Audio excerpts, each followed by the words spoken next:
الذين هم عن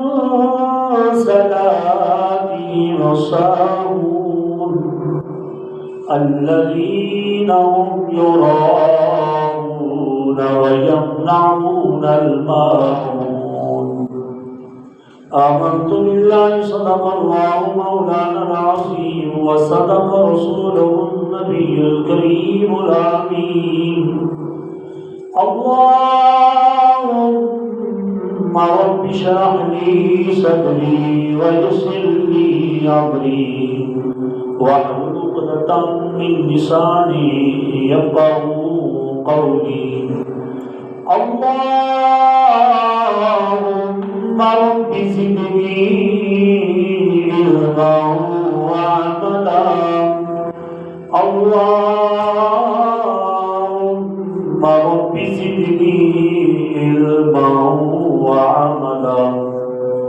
اللهم رب زدني علما وعملا إن الله وملائكته يصلون على النبي يا أيها الذين آمنوا صلوا عليه وسلموا تسليما صلاة والسلام عليك سيدي يا رسول الله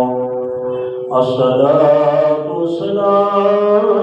عليك سيدي يا رحمة للعالمين وعلى آلك وأصحابك سيدي يا خاتم النبيين. اللہ تبارک و تعالیٰ کی حمد و ثنا کے بعد درود نبی اکرم نور مجسم شفیع امم تاجدار انبیاء شافع روز جزا شب اسرا کے دلہا جانی کائنات بلکہ جانی جہانی کائنات احمد مجتبیٰ محمد مصطفیٰ صلی اللہ علیہ وآلہ وسلم کی ذات گرامی پر کروڑہ مرتبہ نذرانہ درود و سلام عرض کرنے کے بعد برادرانی اہل سنت ادب و گرامی ایمانی محبت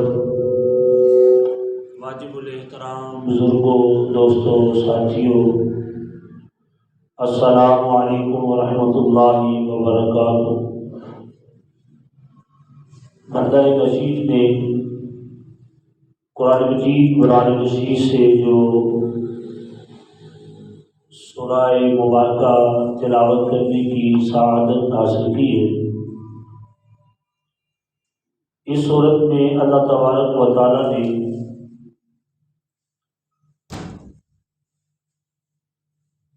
ہمیں جو حکم ارشاد فرمایا ہے اس کے چند مضامین آپ دوست احباب کے گوش گزار کرنے کی سعادت حاصل کی جائے گی. دعا ہے کہ اللہ تعالیٰ میری زبان پر کلمہ حق جاری فرمائے اور اللہ تبارک و تعالیٰ سنا کر ساری زندگی عمل کی توفیق عطا فرمائے.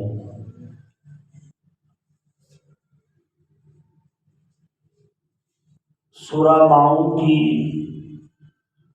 اپنے سے ماقبل سورت سورہ قریش کے ساتھ بڑی مناسبت ہے کہ سورہ قریش میں ان لوگوں کی مذمت بیان کی گئی ہے جو اللہ تعالیٰ کی نعمتوں کا شکر ادا نہیں کرتے، اور اس صورت میں ان لوگوں کی مذمت بیان کی گئی ہے جو مساکین کو کھانا کھلانے کی ترغیب نہیں دیتے،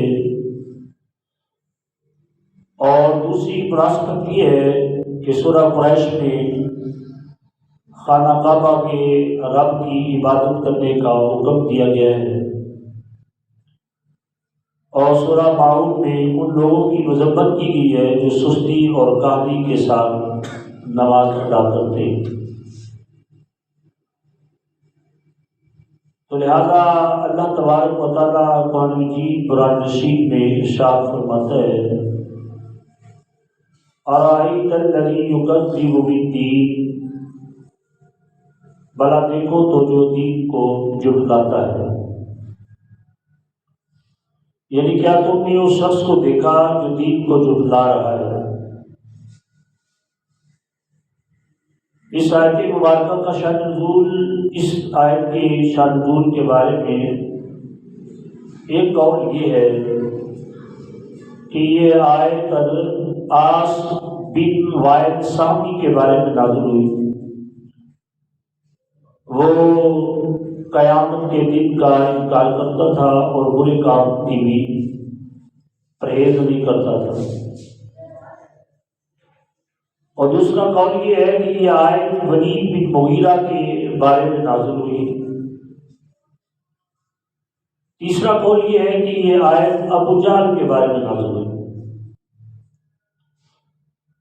اور چوتھا قول یہ ہے کہ یہ آیت کسی خاص آدمی کے بارے میں نازل نہیں ہوئی، بلکہ اس میں ہر وہ شخص داخل ہے جو قیامت کے دن کا انکار کرتا ہے۔ اس کی وجہ یہ ہے کہ انسان کا نیک اعمال کرنا اور ممنوعات سے رکنا ثواب میں رغبت اور عذاب کے ڈر کی وجہ سے ہوتا ہے۔ تو جب وہ قیامت کا ہی منکر ہوگا تو وہ نفسانی خواہشات اور لذتوں میں سے کوئی چیز بھی نہیں چھوڑے گا۔ اس سے ثابت ہوا کہ قیامت کا انکار کفر اور گناہوں کی تمام اقسام کی بنیاد کی طرح ہے کہ جو بندہ قیامت کا انکار کر دیتا ہے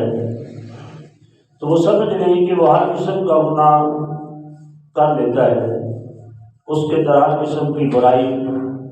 پائی جاتی ہے۔ یہ جو مبارک مہینہ تشریف لایا، یکم سے لے کر 30 تک جن لوگوں نے اس ماہ مکرم سے فیض حاصل کیا اور اس ماہ مبارک سے برکتوں کو سمیٹا، وہ یقیناً آخرت کے اوپر یقین رکھتے ہوئے کہ اللہ تعالیٰ ہمیں آخرت میں اس کا اجر دے گا اور اس کی بہتر جزا دینے والا اللہ ہے، اس نیت سے تمام مومنین نے ماہ رمضان المبارک کے روزے رکھے۔ اور اس کے ساتھ ساتھ سرکار دو عالم صلی اللہ علیہ وسلم نے اس کے بارے میں ترغیب بھی دلائی کہ یہ مبارک مہینہ ایسا ہے جس کا پہلا حصہ رحمت ہے اور دوسرا حصہ مغفرت ہے اور تیسرا حصہ جہنم سے آزادی کا ہے۔ یعنی اللہ تبارک و تعالیٰ کے معبود صلی اللہ علیہ وسلم بھی چاہتے ہیں کہ میرے غلام، میرے امتی اس مہینے کا زیادہ سے زیادہ ادب و احترام بجا لائیں، اس مہینے کی زیادہ سے زیادہ تعظیم اور تقریب کریں،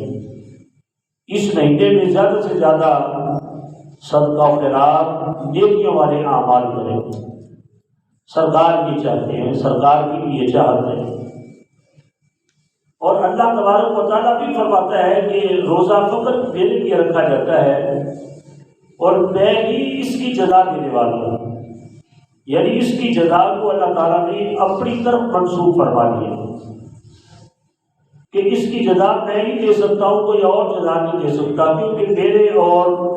روزہ رکھنے والے کے درمیان ایک عہد ہوتا ہے، وعدہ ہوتا ہے۔ روزہ رکھنے والا مجھ سے ڈرتے ہوئے تنہائی میں بیٹھ کے بھی پانی کا گھونٹ نہیں پیتا، تنہائی میں بیٹھ کر بھی ایک لقمہ کھانا نہیں کھاتا، کیونکہ اس کے پیش نظر میرا خوف ہے، میرا رب مجھے دیکھ رہا ہے۔ اس کا عقیدہ، اس کا نظریہ یہ ہوتا ہے کہ میں نے اگر کھا پی لیا تو انسان نہیں دیکھ رہے لیکن خالق انسان تو دیکھ رہا ہے، تو لہذا روزہ ایک تقویٰ پرہیزگاری بندے کے اندر پیدا کرتا ہے۔ ایک مہینہ رب تعالیٰ نے ہم سے پریکٹیکل کروایا اور اس کے بعد فرمایا کہ تم نے یتیموں کو دھکے نہیں دینے، مسکینوں کو کھانا کھلانا ہے۔ اب تم نے ایک مہینہ پریکٹس کر کے دیکھ لی ہے بھوک کی قدر کیا ہوتی ہے، بھوک کیسی ہوتی ہے، تم نے اس کا ذائقہ چکھ لیا ہے، بھوکے رہ کر تم نے دیکھ لیا ہے کہ بھوکے بندے کو کس کس چیز کی طلب ہوتی ہے۔ ایسے ہی جو مسکین ہے، جو یتیم ہے، اس کو 12 ماہ کھانے کی ضرورت ہے، 12 ماہ پانی کی ضرورت ہے۔ جیسے تمہیں 1 ماہ کھانے اور پانی کی ضرورت رہی، ایسے ہی 11 ماہ دوسرے جو ہے یتیموں اور مسکینوں کو بھی کھانے کی عادت رہی، تم نے ان کا خیال کرنا ہے۔ 12 مہینے ان کی سیوا کرنی ہے، ان کی خدمت کرنی ہے۔ مالک ملے گا کیا؟ رب فرماتا ہے میری بارگاہ سے تمہیں جنت نصیب ہوگی، میں راضی ہو جاؤں گا، میری رضا کا تمہیں سرٹیفکیٹ مل جائے گا، سند مل جائے گی، میں تم سے راضی ہو جاؤں گا۔ تمہارا کام یہ ہے کہ تم نے غریبوں مسکینوں کا خیال کرنا ہے۔ تو لہذا اس صورت مبارکہ کے اندر اللہ تبارک و تعالیٰ نے پہلی بات جو ارشاد فرمائی وہ یہ ارائیت الذی یکذب بالدین، کیا آپ نے نہیں دیکھا جو دین کو جھٹلاتا ہے؟ فذلک الذی یدع الیتیم، اور وہ یتیموں کو دھکے دیتا ہے،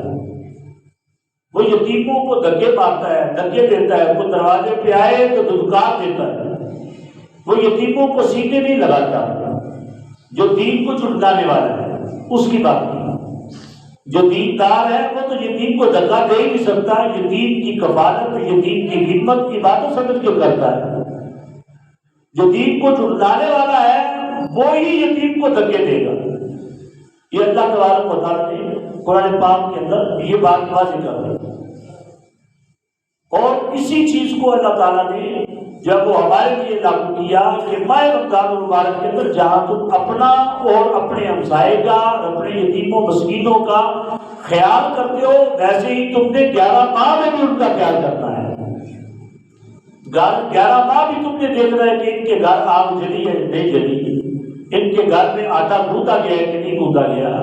یتیم کے سر پہ کسی نے شفقت والا ہاتھ رکھا ہے یا نہیں رکھا۔ دوسرے 11 ماہ بھی تم نے خیال کرنا ہے۔ جہاں پہ تم نے رمضان المبارک کے اندر خیال کیا، وہاں پہ تم نے دوسرے ماہ بھی ان یتیموں مسکینوں کا خیال کرنا ہے۔ تو لہذا پتہ چلا تو یہ جو اللہ تعالیٰ فرماتا ہے فذلک الذی یدع الیتیم، اور وہ یتیموں کو دھکے دیتا ہے، اس کے بارے میں نے مفسرین کے اقوال آپ کے پیش نظر کر دیے کہ وہ اس کے بارے میں کیا فرما رہے ہیں کہ اس کا مطلب کیا ہے کہ جو یتیم کو دھکے دیتا ہے۔ ایک اور اس کے اندر یہ بھی وارد آیا، یہ بھی مفسرین نے لکھا کہ اس سے مراد ہے کہ یہ آیت ابو جہل کے بارے میں نازل ہوئی۔ ہوا کچھ اس طرح کہ ابو جہل نے کسی یتیم بچے کے مال کے اوپر قبضہ جما لیا۔ قبضہ جمایا تو چند دن اس بچے کی کفالت کرتا رہا، اور ایک دن ایسا آیا کہ وہ یتیم بچہ اپنے گھر میں کھانے کی شکایت لے کے آیا کہ گھر میں کھانے کے لیے کچھ نہیں، تو آپ مہربانی کرو کہ کچھ ہمیں ہمارے حصے میں سے حصہ دے دیجیے۔ ابو جہل نے اس بچے کو دھتکار دیا، دھکا دے دیا، اپنے گھر سے نکال دیا، کہا کہ بھاگ جاؤ، کون سا مال جس کی لاٹھی اس کی بھینس۔ اب ابو جہل کی کوئی بات ٹال ہی نہیں سکتا تھا، کوئی ابو جہل کے مقابلے میں آ ہی نہیں سکتا تھا۔ اب وہ یتیم بچہ سرداران قریش کے پاس گیا، ان کو جا کے کہنے لگا کہ میں نے ابو جہل سے پیسے لینے ہیں، خرچہ لینا ہے، وہ مجھے خرچہ نہیں دیتا، ہمارے مال پہ اس نے قبضہ کر لیا ہے، تو تم میں سے کوئی ہے تو مجھے مجھے قبضہ دلوا دے یا مجھے خرچہ لے کے دے دے، پیسے لے کے دے دے تاکہ میرے گھر کا نظام چل جائے۔ اب وہ قریش کے سردار جو تھے وہ کہنے لگے کہ بھئی ہماری تو بات نہیں مانتا، لیکن ہم تمہیں بتاتے ہیں کہ محمد صلی اللہ علیہ وسلم کے پاس چلے جاؤ، وہ تمہیں قبضہ بھی لے کے دے سکتے ہیں، پیسے بھی لے کے دے سکتے ہیں۔ یعنی انہوں نے تنزل یہ جملہ بولا، استہزاءً یہ انہوں نے الفاظ کہے کہ اب یہ بچہ جائے گا محمد صلی اللہ علیہ وسلم کے پاس اور محمد صلی اللہ علیہ وسلم کہیں گے کہ بھائی میں تو لاچار ہوں، میں تو مجبور ہوں، میں کچھ کر نہیں سکتا، میرے پاس کوئی اختیار نہیں ہے، میں تو ایک مسکین سا بندہ ہوں، تو لہذا اپنی مسکینی ظاہر کرے گا، اپنی جو ہے وہ لاچاری ظاہر کرے گا، بے چارگی ظاہر کرے گا، تو ہم مذاق بنائیں گے کہ وہ اللہ کا نبی کیسے ہو سکتا ہے جو اتنا لاچار ہے، جو گالی کچھ نہیں سکتا۔ تو آپ مذاق بنائیں گے، یہ بچہ جائے گا، حالانکہ اس بچے کو تو پتہ ہی نہیں کہ یہ مذاقت مجھے جو ہے وہ ان کے پاس بھیج رہے ہیں۔ اب کیا ہوا کہ وہ بچہ اٹھا، اٹھ کے سرکار کی بارگاہ میں پہنچ گیا۔ سرکار کی بارگاہ مقدسہ میں پہنچا تو سرکار دو عالم صلی اللہ علیہ وسلم سے جا کے اس بچے نے عرض کیا کہ حضور میں اس وجہ سے آیا ہوں کہ ابو جہل میرے پیسے نہیں دیتا، ہمارا قبضہ نہیں دیتا، ہمیں پیسے نہیں دیتا، پہلے کچھ نہ کچھ خرچہ دے دیتا تھا، اب اس نے اس خرچے سے بھی انکار کر دیا، دھکے دے کے گھر سے نکال دیے۔ اب جب ابو جہل کی یہ بات اس بچے کی زبان کی سرکار نے سنی تو سرکار دو عالم صلی اللہ علیہ وسلم اٹھ کے کھڑے ہو گئے۔ سرکار نے فرمایا چلو اب تمہاری بات نہیں سنیں گے تو کون سنے گا، ہم تمہارے ساتھ چلتے ہیں، ہماری بارگاہ میں جو آ جائے خالی نہیں جا سکتا، آپ اس کی جوڑیاں بھر کے ہی بھیجتے ہیں، آؤ میں تمہارے ساتھ چلتا ہوں، دیکھتا ہوں کہ ابو جہل تمہارے پیسے دیتا ہے کہ نہیں دیتا۔ اب سرکار چلے گئے۔ سرکار دو عالم صلی اللہ علیہ وسلم جب اس یتیم بچے کے ساتھ جا کے ابو جہل کے دروازے پہ کھڑے ہوئے نا، سرکار نے ارشاد فرمایا اس کے پیسے کیوں نہیں دیتے؟ وہ کہنے لگا حضور 2 منٹ ٹھہرے، میں ابھی لا کے دیتا ہوں۔ فوراً گیا اندر سے جا کے پیسے لا کے سرکار کو تھما دیے، کہا کہ اس یتیم بچے کو دے دے، یہ اپنے گھر چلا گئے۔ اب قریش آگے سردار، قریش کے جو سردار تھے وہ سارے کے سارے سین کعبہ میں بیٹھے ہوئے تھے، وہ اس انتظار میں تھے کہ ابو جہل سرکار کو زد و خوف کرے گا، وہ الٹی سیدھی باتیں کرے گا، ہم بیٹھ کے ہنسیں گے، مذاق بنائیں گے۔ تو اب وہ اس انتظار میں تھے کہ سرکار کی دعوت باللہ وہ توہین کرے گا، سرکار کی حرفہ سرائی کرے گا، ہمیں مذاق بنانے کا ایک موقع مل جائے گا۔ تو اب ابو جہل نے فوراً آ کے پیسے بچے کو تھما دیے، کہا کہ لے جاؤ۔ اب جو قریش کے سردار تھے وہ کہنے لگے کہ ابو جہل بڑا عجیب نکلا ہے، تو نے پارٹی بدل لی ہے، تم تو پہلے محمد صلی اللہ علیہ وسلم کے خلاف ہی بڑے تھے، ان کے خلاف بڑے طرح طرح کے پروپیگنڈے کرتے تھے، تم تو ان کے بارے میں سخت جملے بولا کرتے تھے، اور آج کیا معاملہ ہوا ہے کہ آج محمد صلی اللہ علیہ وسلم نے دروازے پہ دستک دی، پیسے مانگے، فوراً لا کے دے دیے۔ ابو جہل کے الفاظ سنیے، تمام مفسرین نے ان الفاظ کو بیان کیا، تمام مفسرین ان الفاظ کو۔ تفسیر کبیر کے اندر بھی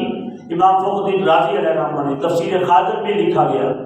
اور بھی کئی تفسیروں میں قاضی ثناء اللہ پانی پتی علیہ الرحمہ نے اس کے بارے میں لکھا، بہت ساری کتابوں کے اندر۔ امام سیوطی علیہ الرحمہ نے تفسیر جلالین شریف کے اندر لکھا اس بات کو کہ ابو جہل نے وہ تاریخی جملے کیا بولے۔ ابو جہل کہنے لگا جب محمد صلی اللہ علیہ وسلم میرے دروازے پہ آئے، 2 طرح کے حصے ہیں، میرے دروازے پہ آئے، آ کے پیسے طلب کیے، میں نے دیکھا کہ محمد صلی اللہ علیہ وسلم کے دائیں بائیں 2 نیزے لے کر 2 بندے کھڑے ہیں، اگر میں انکار کر دیتا، پیسے نہیں دیتا، تو وہ اچانک نیزہ مار کے مجھے پھاڑ ڈال دے، مجھے انہوں نے نیزہ مار کے پھاڑ دینا تھا۔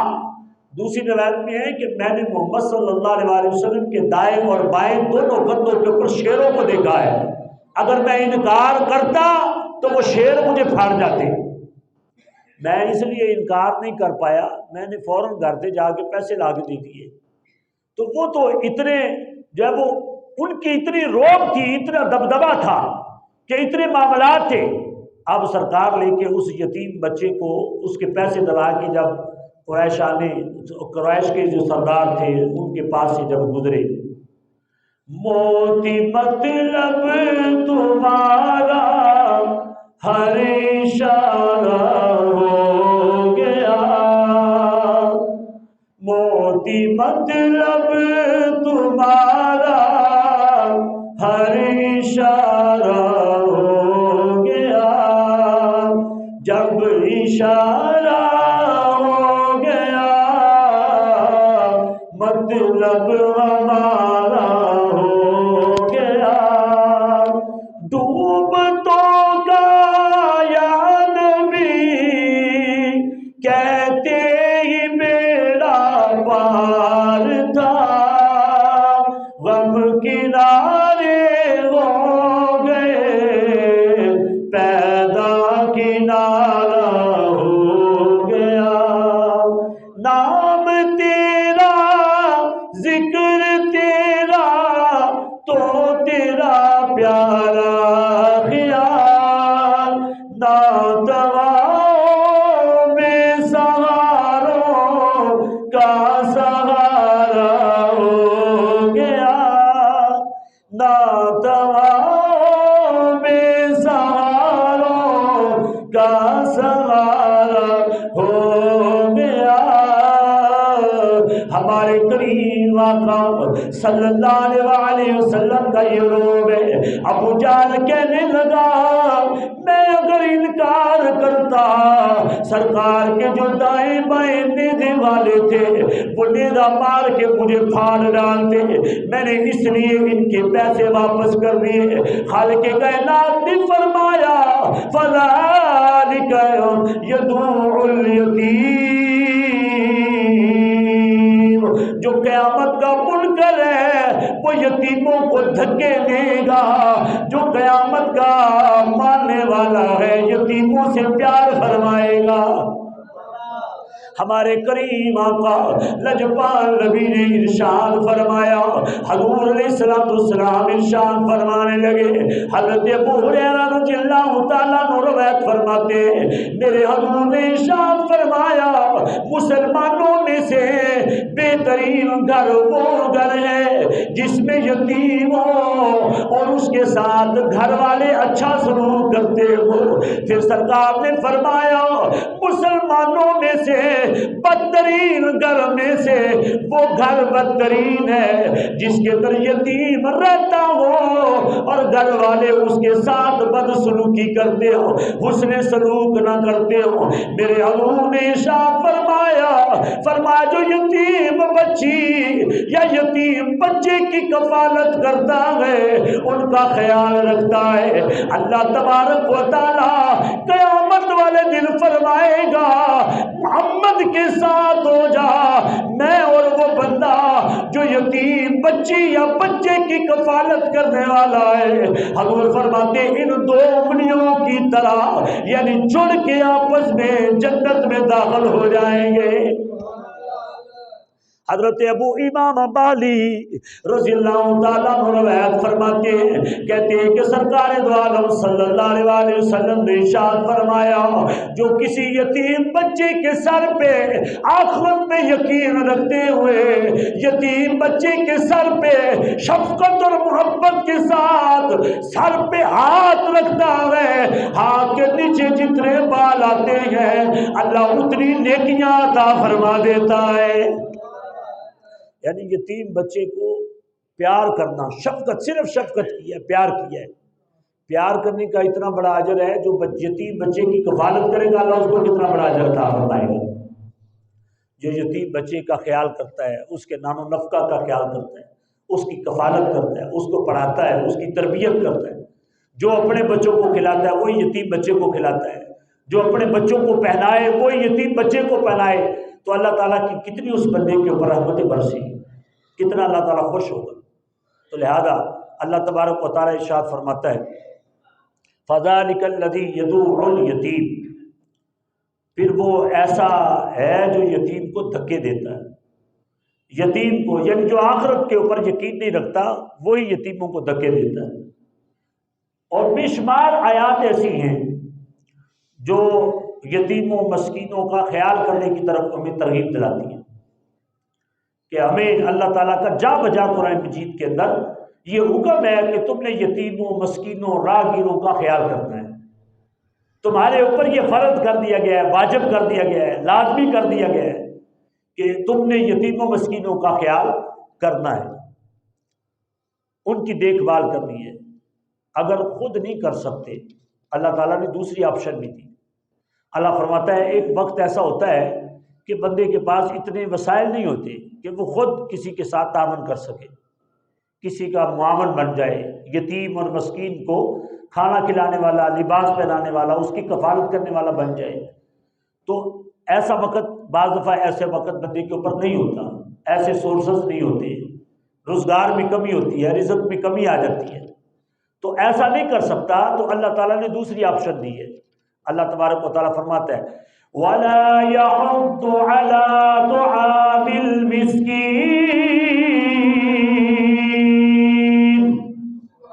اللہ تبارک و تعالیٰ فرماتا ہے ایسا نہیں کر سکتا تو کیا کرے، مسکین کو کھانا دینے کی ترغیب دے دے، کھانا دینے کی، کھانا کھلانے کی کسی کو ترغیب دلا دے، کہہ دے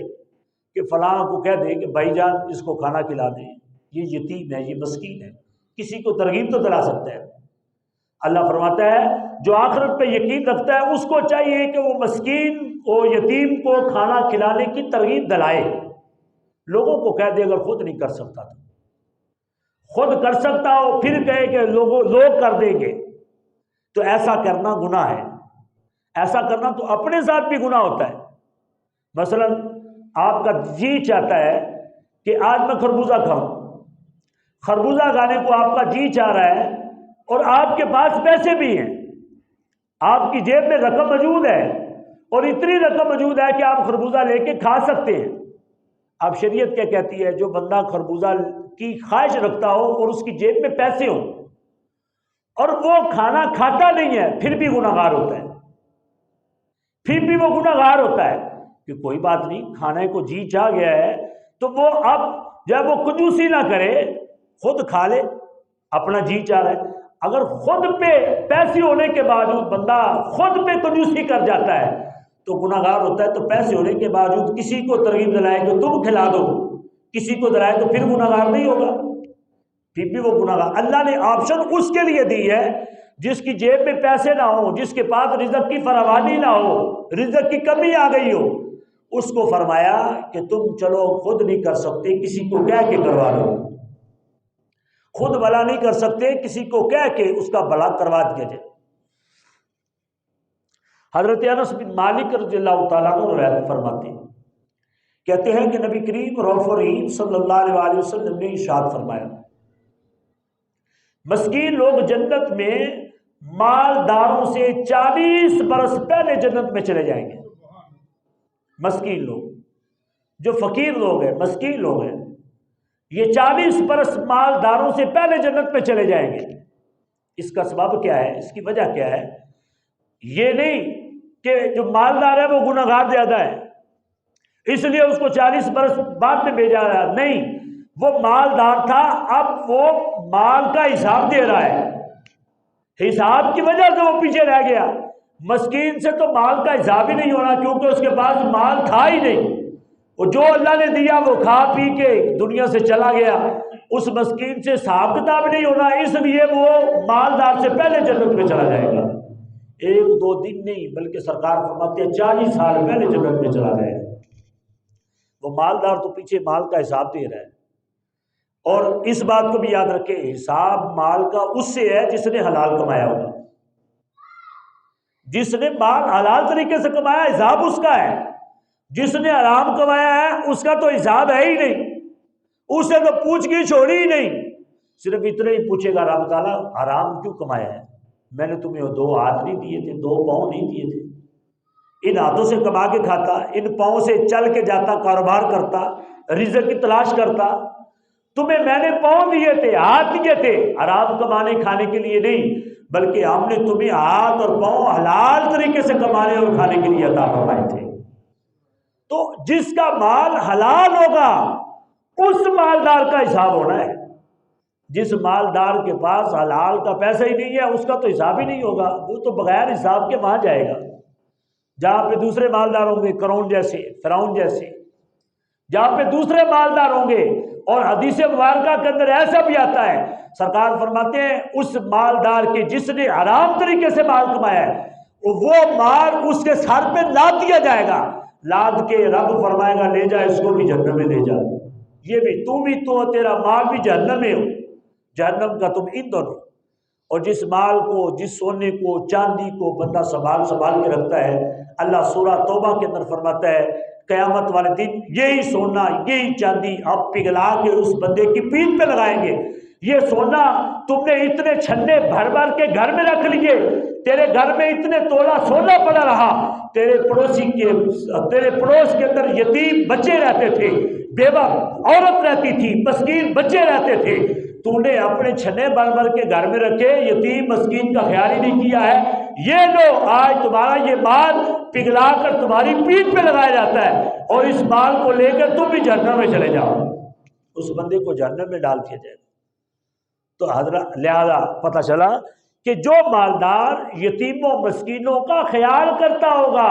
حلال طریقے سے جس نے مال کمایا ہوگا، وہ مالدار یتیم مسکین سے 40 سال بعد جنت میں داخل کیا جائے گا۔ مزید سرکار نے فرمایا عائشہ مسکین کو خالی نہ پھیرو۔ سرکار اب تعلیم فرما رہے ہیں اما عائشہ صدیقہ رضی اللہ تعالی عنہا کو۔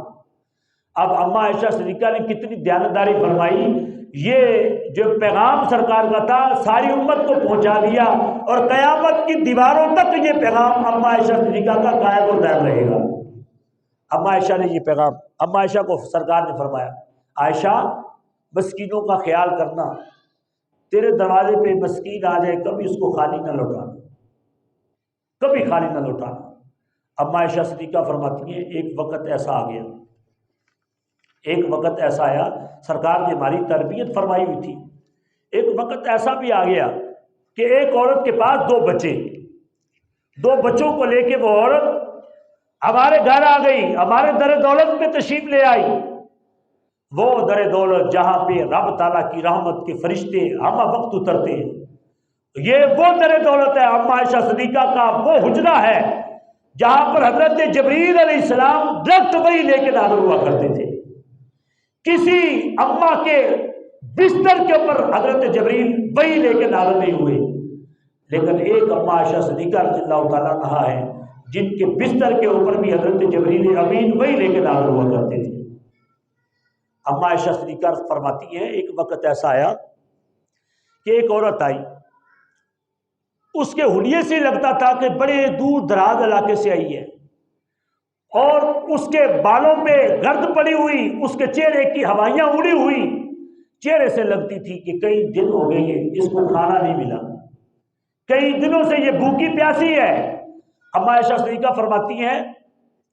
کہ اس کے ساتھ 2 بچے، ان کا بھی یہی حال۔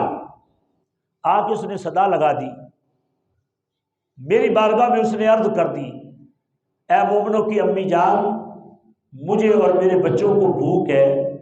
گھر میں کچھ کھانے کے لیے ہے تو لائے۔ اما عائشہ صدیقہ فرماتی ہیں میں گھر گئی، سارے گھر کو کی تلاشی دی، گھر میں کھانے کے لیے کچھ نہیں۔ یہ ساری کائنات کے بادشاہ کا گھر ہے جن کی خاطر خالق کائنات نے کل جہان بنائے ہیں۔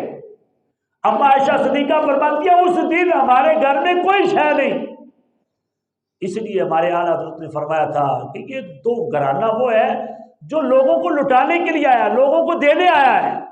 اس لیے اعلیٰ حضرت فرماتے ہیں مال کے کونین ہیں وہ پاس کچھ رکھتے نہیں،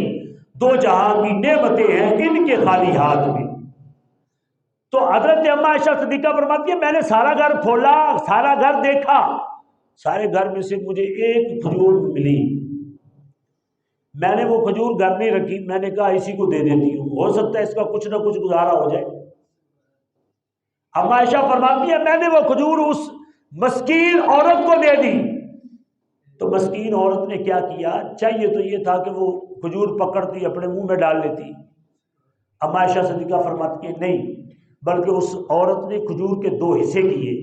دو حصے کر کے ایک حصہ ایک بچے کو، دوسرے بچے کو دے دیا، خود پھر بھوکی پیاسی رہ گئی۔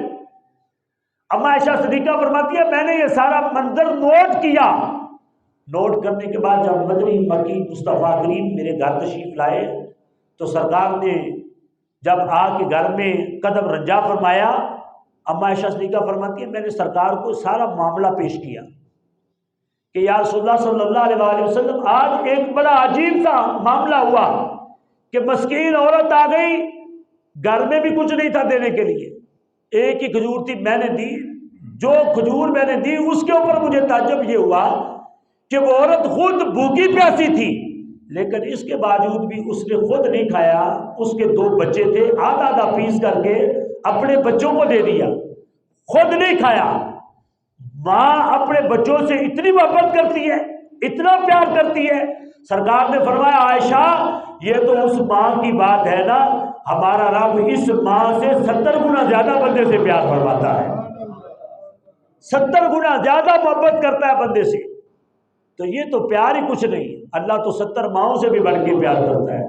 توئے بخشنہار مولا توئے بخشنہار،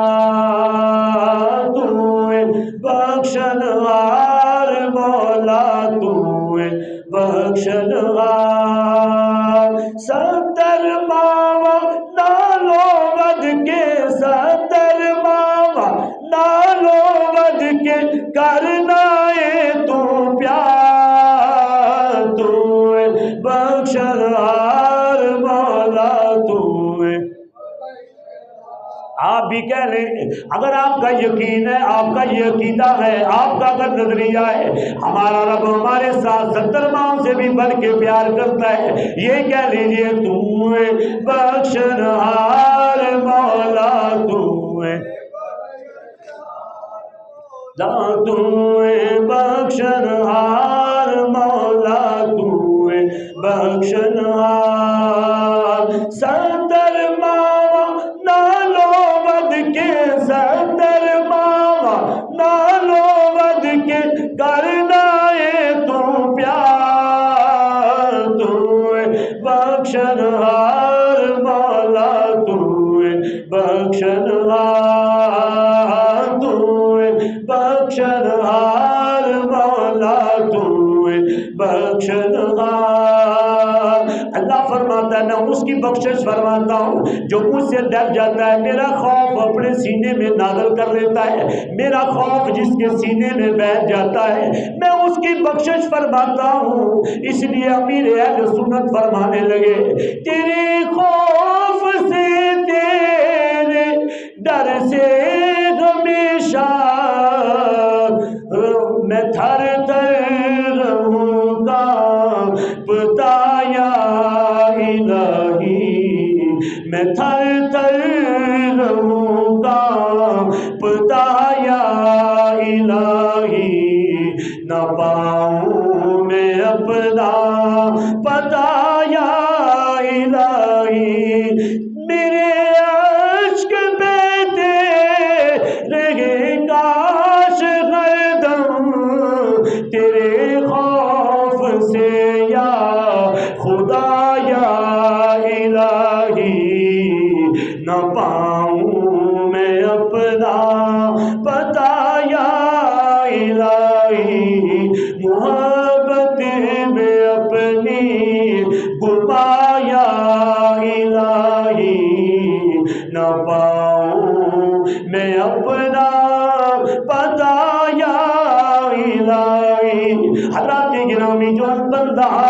اللہ کی بارگاہ میں گڑگڑاتا رہتا ہے۔ آخرت میں جو بندہ یقین رکھتا ہے، خوف آخرت جس کے سینے کے اندر ہو جاتا ہے، وہ پھر کسی کا مال نہیں کھاتا، کسی یتیم اور مسکین کو تنگ نہیں کرتا۔ جس کے سینے کے اندر خوف آخرت آ جاتا ہے، وہ اپنے ہمسائے کو ستاتا نہیں ہے۔ جس کے سینے کے اندر خوف آخرت آ جاتا ہے، وہ اپنے ماں باپ کی بے ادبی نہیں کرتا۔ جس کے سینے میں خوف آخرت آ جاتا ہے، وہ نمازی پنجگانہ سے پھر جی نہیں چھڑاتا، نمازی پنجگانہ باجماعت ادا کرتا ہے۔ جس کے سینے کے اندر خوف خدا نازل ہو جاتا ہے، خوف آخرت آ جاتا ہے، پھر وہ ماہ صیام کے روزے نہیں چھوڑتا، وہ ماہ صیام کے روزے رکھنا شروع کر دیتا ہے۔ اس لیے پیر اہل سنت فرمانے لگے، تیرے خوف سے تیرے ڈر سے ہمیشہ میں تھر تر ہوں گا، پتا یا الہی نہ پاؤں میں اپنا پتا یا الہی۔ اللہ فرماتا ہے فذالک یدعو الیتیم، جو آخرت پہ یقین نہیں رکھتا وہ یتیموں مسکینوں کو دھکے دیتا ہے۔ اللہ فرماتا ہے چاہیے یہ ہے کہ بندہ مومن یتیم مسکین کو اگر کھانا نہیں کھلا سکتا، کسی کو ترغیب دلائے، کسی کا ذہن بنائے، کسی کو ترکیب دلائے، کسی کو کہ یتیم اور مسکین کا خیال کرنا چاہیے۔ اللہ نے آگے ارشاد فرمایا فَوَيْلٌ لِّلْمُصَلِّينَ الَّذِينَ هُمْ عَنْ صَلَاتِهِمْ سَاهُونَ۔ اللہ فرماتے تو ان نمازیوں کے لیے خرابی ہے جو اپنی نمازوں سے غافل ہے، ان نمازیوں کے لیے خرابی ہے جو اپنی نماز سے غفلت برتتے ہیں۔ اس سے مراد کیا ہے؟ اللہ تبارک و تعالیٰ بیان فرمانا چاہتا ہے، اللہ فرماتا ہے وہ نمازی جو اپنی نماز میں سستی کا مظاہرہ کرتا ہے، جو اپنی نماز کو نماز نہیں سمجھتا بلکہ عادت سمجھتا ہے، عبادت نہیں بناتا، اسی کی نماز اس بندے کو فائدہ دے گی جو نماز کو عبادت سمجھ کے ادا کرے، عادت سمجھ کے ادا نہ کرے۔ کئی لوگوں کو عادت ہوتی ہے نماز پڑھنے، صرف عادت ہوتی ہے، وہ عادت سے مجبور ہوتے ہیں کہ ہم نے بھائی مسجد میں جانا ہے نماز پڑھنی، لیکن نہ آنے والے سے اچھا ہے جو مسجد میں آتا ہی نہیں، عادتاً بھی نہیں آتا، اس سے وہ پھر بھی اچھا ہے۔ لیکن جو عادت بنا کے آتا ہے صرف، اس کو ملتا کچھ نہیں، بس مسجد میں آنے کا آنے جانے کا اجر ہی ملتا ہے۔ جو عبادت سمجھ کے نماز کو ادا کرتا ہے، اللہ تبارک و تعالیٰ ایسی ہی نماز کی تعریف فرماتا ہے، وہی نماز قابل تعریف ہے۔ اللہ فرماتا ہے نمازیوں کے لیے خرابی ہے، نمازیوں کے لیے ہلاکت ہے۔ اے اللہ نمازیوں کے لیے ہلاکت کیوں ہوگی، نمازیوں کے لیے خرابی کیوں ہوگی؟ اللہ فرماتا ہے وہ نماز تو پڑھتے ہیں لیکن دل سے قدورتیں ختم نہیں کرتے، دل سے نفرتیں ختم نہیں کرتے۔ نماز پڑھتے ہیں وہ عادت سمجھ کے پڑھتے ہیں، بندگی سمجھ کے نہیں پڑھتے، عبادت سمجھ کے نہیں پڑھتے، عادت بنا لیتے ہیں، بس ہم نے جانا ہے نماز پڑھنی ہے۔ نماز اللہ تعالیٰ قرآن پاک میں فرماتا ہے کہ بے شک نماز بے حیائی اور برائی سے روکتی ہے، بے حیائی اور برائی سے روکتی ہے۔ وہ جو نماز پڑھے، نماز پڑھ کے بھی بے حیائی کرے، اس کا سمجھے نماز نے اس کو کوئی فائدہ نہیں دیا۔ نماز پڑھے ساتھ بے حیائیاں بھی کرے، فحاشی اور عریانی بھی کرے، جھوٹ بھی بولے، بہتان بھی لگائے، غیبت بھی کرے، حسد بھی کرے، چغلیاں بھی کرے، تو جو بندہ نماز پڑھ کے یہ سارے معاملات کرتا ہے، سمجھ لیں کہ نماز نے اس کو فائدہ نہیں دیا۔ نماز نے تو بے حیائی اور برائی سے بندے کو بچانا تھا، اور بندہ نماز پڑھ کے بے حیا رہا، نماز پڑھ کے بے عمل رہا، تو سمجھ لیں نماز نے اس کا کچھ نہیں بگاڑا۔ تو چاہیے یہ ان کے بارے میں اللہ فرماتا ہے ان نمازیوں کے لیے خرابی کہ جو اپنی نمازوں میں سستی کرتے ہیں۔ سستی سے مراد ہے ایک پڑھ لی دو نہ پڑھی، دو پڑھ لی تین نہ پڑھی، یا اذان ہو گئی کہنے لگا ابھی تو 15-20 منٹ باقی ہیں، کوئی بات نہیں، ابھی بڑا ٹائم پڑا ہوا ہے، چلے جائیں گے، 2-3 رکعتیں گزر جاتی ہیں پھر آ جاتے ہیں، مسبوق بن جائیں گے، کوئی مسئلہ نہیں، چلو پڑھی گئی ہے تو ہم بعد میں پڑھ لیں گے، تو جو نمازوں کے اندر سستی کرتا ہے ان کے لیے بھی خرابی ہے۔ نماز پڑھنی ہے تو ویلے سے پڑھی جائے، ویلے کی نماز کویلے کی ٹکرا، ٹائم پہ نماز پڑھی جائے، باجماعت نماز پڑھی جائے، اس کے اندر سستی اور کاہلی نہ کی جائے، بلکہ پابندی کے ساتھ اس کو ادا کیا جائے، اسی کو نماز گردانا گیا، اسی کو نماز کہا گیا۔ ورنہ اللہ تعالیٰ فرماتا ہے ان نمازیوں کے لیے ہلاکت ہے، ان نمازیوں کے لیے خرابی ہے جو اپنی نمازوں کے اندر سستی کرتے ہیں، کاہلی کرتے ہیں۔ تو لہذا اللہ تبارک و تعالیٰ آگے فرماتا ہے الذین هم یراؤون، اللہ فرماتا ہے وہ جو دکھاوا کرتے ہیں، یعنی ریاکاری کرتے ہیں، دکھاوا کرتے ہیں عبادت میں، ریاضت میں، صدقات میں، خیرات میں، ہر کا بناوٹ، تصنع والے عمل، بناوٹی عمل، کہ میں نے یہ کر دیا، میں نے وہ کر دیا، میں نے 10 نفل پڑھے، میں نے 15 نفل پڑھے، میں نے قرآن اتنا پڑھ دیا بس کوئی نہیں پڑھ سکتا، میں نے اتنا ذکر کر لیا کوئی نہیں کر سکتا۔ جب بناوٹ و تصنع جو بندہ کرتا ہے، اللہ تبارک و تعالیٰ فرماتا ہے ان کے لیے بھی ہلاکت ہے۔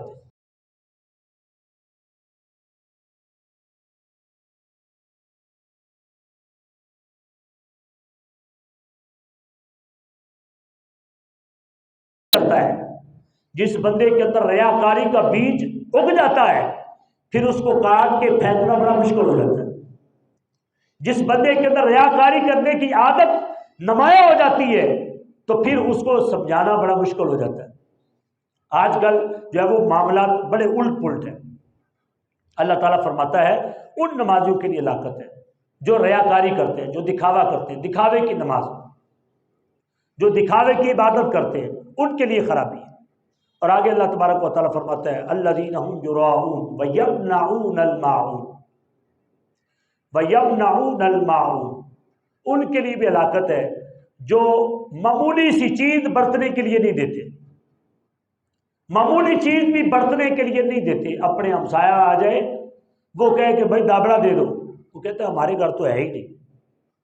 صاف انکار۔ یہ معمولی چیز کی بات کی نا اللہ نے بھی،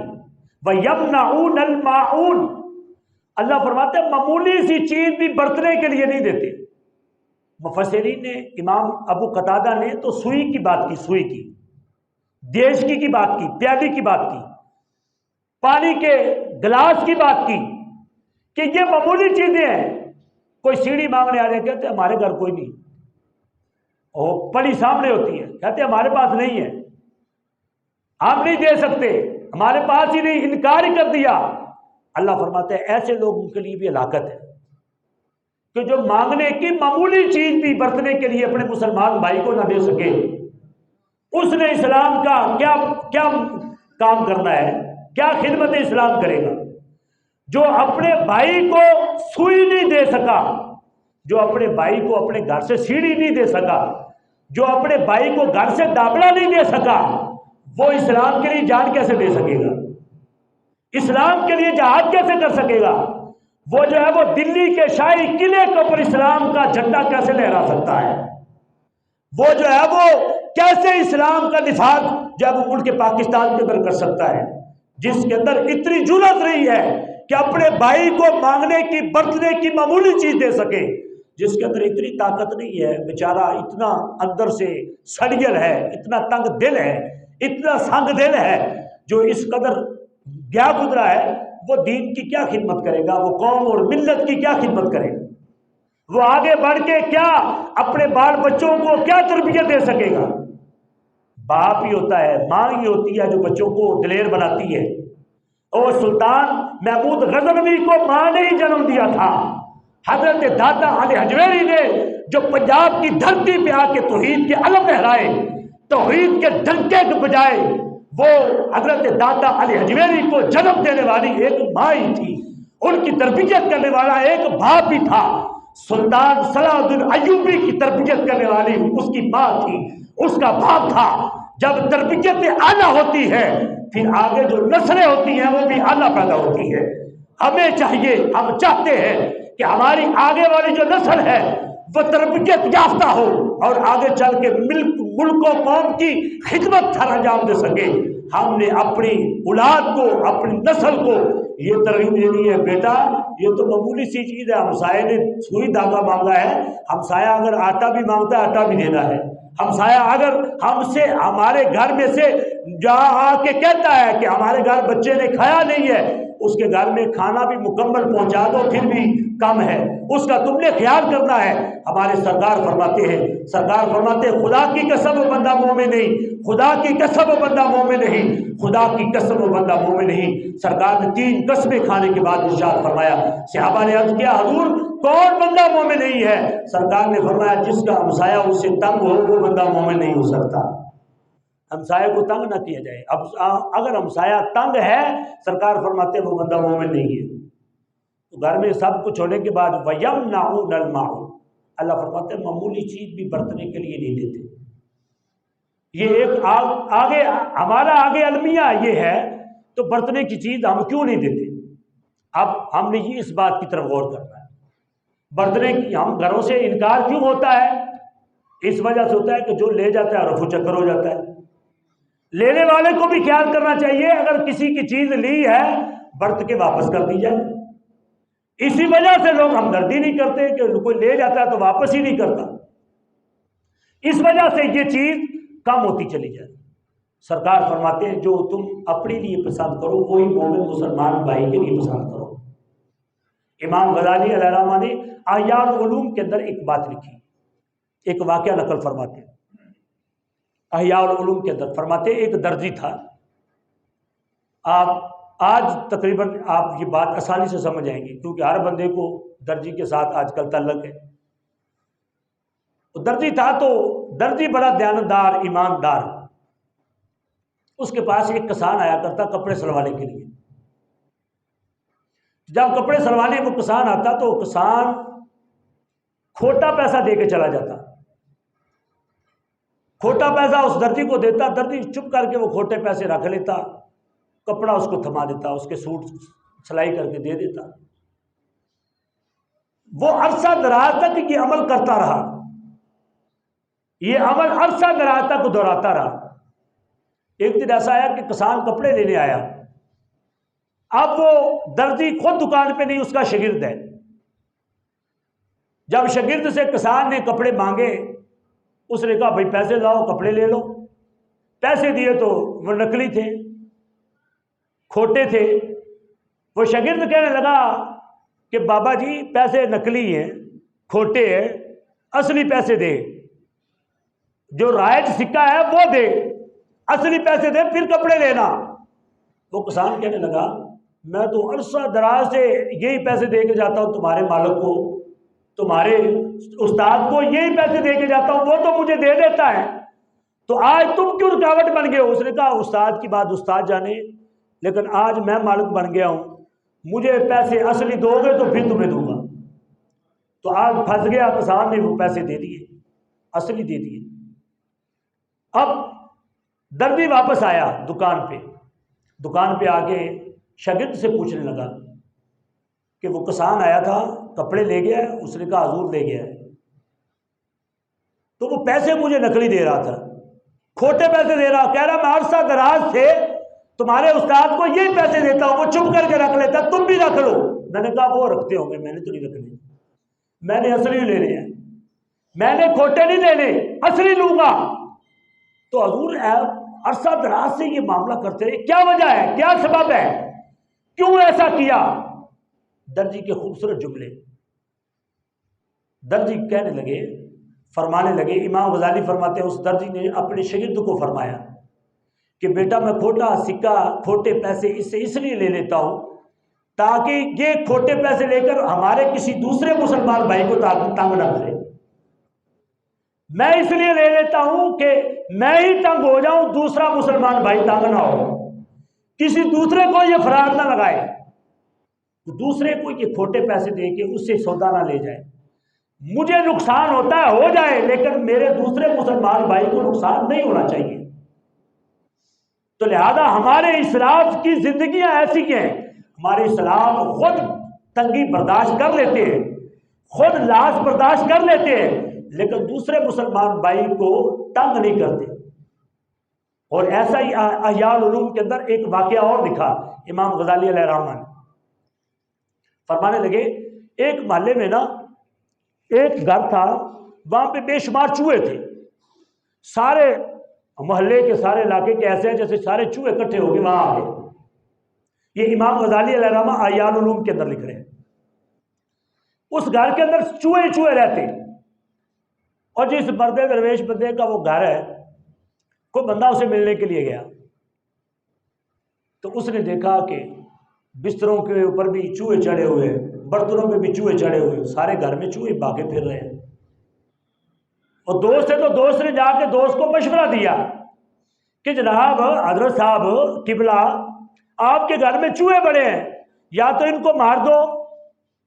یا ان کو جب وہ یہاں سے بھگا دو۔ بھگانے کے کئی طریقوں سے یہ چوہے تمہارے گھر سے بھاگ جائیں گے، تو آپ ان کو گلے لگائے پھر رہے ہو، ان کے بارے میں کچھ سوچتے نہیں ہو۔ تو وہ بزرگ فرمانے لگے مجھے بھی پتہ ہے، میں ان کو مار بھی سکتا ہوں، ان کو دوائی ڈالوں گا پھر بھی مر جائیں گے، بھگا بھی سکتا ہوں۔ میں نے اگر ان میں سے کسی ایک کو مار دیا، دوسرے سارے بھاگ کے میرے دوسرے ہمسائے کے گھر میں چلے جائیں گے، دوسرے مسلمان کے بھائی کے گھر میں داخل ہو جائیں گے۔ میں نہیں چاہتا کہ میری وجہ سے دوسرا مسلمان بھائی وہ چوہوں کی وجہ سے پریشان ہو۔ یہ مجھے پریشان کر رہے ہیں، میں اکیلا پریشان ہوتا رہتا ہوں، اور ہو سکتا ہے یہ کئی گھروں میں جا کے داخل ہو جائیں، کئی مسلمان بھائی پریشان ہوں گے۔ یہ ہمارے اسلاف ہیں۔ یہ میں نے مثالیں اس لیے دی، احیاء العلوم کے اندر امام غزالی نے عام فہم بندوں کو سمجھانے کے لیے بات کہی کہ ہمارے اسلاف تو ایسے تھے کہ ہمارا طریقہ کار کیا ہے، اپنے گھر کا کچرا ہم صاف کرتے ہیں، دوسرے ہمسائے کے گھر کے آگے کر دیتے ہیں، ڈیری ہم آگے لگا دیتے ہیں کہ ان جنہوں نے سائی لگایا وہ اٹھا کے لے جائیں گے، یا وہ نہ جانے پتہ نہیں وہ صفائی کرنے والے ہیں گلی کی، وہی صفائی کر لیں گے۔ یہ بھی المیہ ہے کہ اپنے اپنے گھر کو صاف کیا جاتا ہے، گھر کا جو کچرا ہے دوسرے کے دروازے کے آگے ڈال دیا جاتا ہے۔ تو لہذا ایسے معاملات سے بھی ہمیں محفوظ ہونا ہوگا، اور اللہ تبارک و تعالیٰ اسی بات کو قرآن پاک کے اندر بیان فرماتا ہے وَيَمْنَعُونَ الْمَاعُونَ، اپنے مسلمان بھائیوں کو معمولی چیزیں بھی برتنے کے لیے نہیں دیتے، ان کے لیے بھی خرابی۔ ہمیں چاہیے کہ ہم آپس میں بھائی بن کر رہیں، اور آپس میں بھائی بندہ اسی لیے بن سکتا، اس وقت بن سکتا ہے جب ہم معمولی سے معمولی چیز بھی برتنے کی آپس میں ایک دوسرے کے ساتھ شیئر کریں۔ سرکار نے ارشاد فرمایا تم اگر گھر میں گوشت بناتے ہو، اپنے گوشت کی خوشبو سے اپنے ہمسائے کو تنگ نہ کرو۔ سرکار فرماتے ہیں اگر تمہارے گھر میں گوشت پکا ہے تو دوسرے کو دینے کی طاقت نہیں، تھوڑا پکایا ہے تو سرکار فرماتے ہیں اس کے اندر پانی ڈالو، شوربہ بنا لو، شوربے کی ایک پیالی اپنے دوسرے مسلمان بھائی کے گھر بھی بھیج دو، تو تاکہ تمہارے اس گوشت کی خوشبو سے تمہارا ہمسایہ تنگ نہ ہو، تمہارا پڑوسی تنگ نہ ہو۔ ہمیں یہاں تک احتیاط کا کہا گیا، یہاں تک ہمیں کہا گیا۔ تو لہذا اگر گوشت کی خوشبو سے دوسرے مسلمان بھائی کو تکلیف ہوتی ہے تو ہم بھی اپنا درد دل آپ کے سامنے رکھتے ہیں کہ آپ اگر نماز نہیں پڑھتے، خدا کی قسم ہمیں تکلیف ہوتی ہے، ہم پریشان ہوتے ہیں کہ بھائی مسجد بنائی ہے عالی شان اور خوبصورت مسجد بنائی، ڈٹ کے بنائی، خوبصورت کر کے بنائی، ہر بندے نے محبت فرمائی، ہر بندے نے تعاون کیا، تو ہمیں بھی تکلیف ہوتی ہے جب آپ سجدہ کرنے کے لیے کسی دوسری مسجد میں چلے جاتے ہیں۔ ہمارے دل کو بھی صدمہ پہنچتا ہے کہ جب آباد کاری کا وقت آتا ہے تو آپ دوسری مسجد کو آباد کرتے ہیں، اپنی کو نہیں کرتے، اور ہمیں پھر صدمہ ہوتا ہے، ہمیں تکلیف ہوتی ہے۔ آپ اپنے ہمسایہ مسجد کو چھوڑ کر دوسری مسجد کی طرف رخ کرتے ہیں، ہمیں بھی تکلیف ہوتی ہے۔ تو لہذا ہماری بھی تکلیف کا سوچیں، جب ہم آپ کی تکلیف کا سوچتے ہیں آپ ہماری تکلیف کا بھی سوچیں، اور ہمیں یہ تکلیف خدا کی قسم صرف اور صرف اللہ کے لیے بس، اور کسی اور مقصد کے لیے نہیں ہے، کوئی اور معاملہ نہیں ہے۔ اس مسجد کو آباد اس محلے کے نوجوانوں نے کرنا ہے، بچوں نے کرنا ہے، آپ نے کرنا ہے، آپ کی اولادوں نے کرنا ہے۔ آپ اگر اس طرف رخ ہی نہیں کریں گے یہ آباد کیسے ہوگی؟ یہ جنت کا ٹکڑا ہے، جب رب کی بارگاہ میں پہنچے گا سرکار فرماتے ہیں قیامت والے دن ہر شے فنا ہو جائے گی، یہ مسجد قیامت والے دن اٹھا لی جائے گی اور ان کو جنت کے اندر سجا دیا جائے گا۔ جو مسجدوں کے نمازی ہوں گے جیسے مسجد کی زیارت کرنے دنیا پہ آتے ہیں ویسے آخرت میں بھی جنت میں بھی زیارت کرنے کے لیے جایا کریں گے۔ جو دنیا پہ زیارت کرنے آتا ہی نہیں ہے وہ آخرت میں کیسے جائے گا؟ دنیا پہ مسجد میں سجدہ ریز ہونے کے لیے آتا ہی نہیں ہے وہ آخرت میں اس کی زیارت کا کیسے مستحق ہو سکتا ہے؟ تو لہذا اس کے لیے بھی وقت نکالیں، اس کو بھی آباد کریں، اس کے اندر بھی سجدہ کیا کریں۔ آج اگر آپ آئے ہیں تو کوشش فرمائیں کہ آج ماشاءاللہ چاند نکل آئے گا، عید الفطر آ جائے گی، ایسا نہ ہو کہ عید الفطر جیسے ہی آئے تو 5-7 نمازی رہ جائیں، بس وہ پرانے بزرگ رہ جائیں۔ ایسا نہیں ہونا چاہیے، نوجوانوں کو کمر بستہ ہونا چاہیے، کمر کس لینی چاہیے۔ خدا کی قسم یہی زندگی ہے، اسی زندگی میں آپ عبادت کر پائیں گے۔ اگر آپ اس معذور بابے سے پوچھیں جو سجدہ نہیں کر سکتا، آج آپ کو اللہ تعالیٰ نے سجدے کی توفیق دی ہے، اس کی بارگاہ میں جھکے، رکوع کرے، سجدے کرے، تاکہ جوانی کے اندر جو عبادت ہوتی ہے، جوانی والی عبادت اللہ کو ایسے پیاری ہے جیسے ایک پیغمبر کی عبادت پیاری ہوتی ہے۔ اللہ تعالیٰ ایسے محبت کی نگاہ سے دیکھتا ہے اس نوجوان کی عبادت کو جو نوجوان جوانی کے اندر اللہ کی بندگی کرتا ہے، اللہ کی عبادت کرتا ہے۔ میری دعا ہے اللہ تعالیٰ میرے یہ الفاظ اپنی بارگاہ مقدسہ میں قبول و منظور فرمائے۔ وما علینا الا البلاغ المبین۔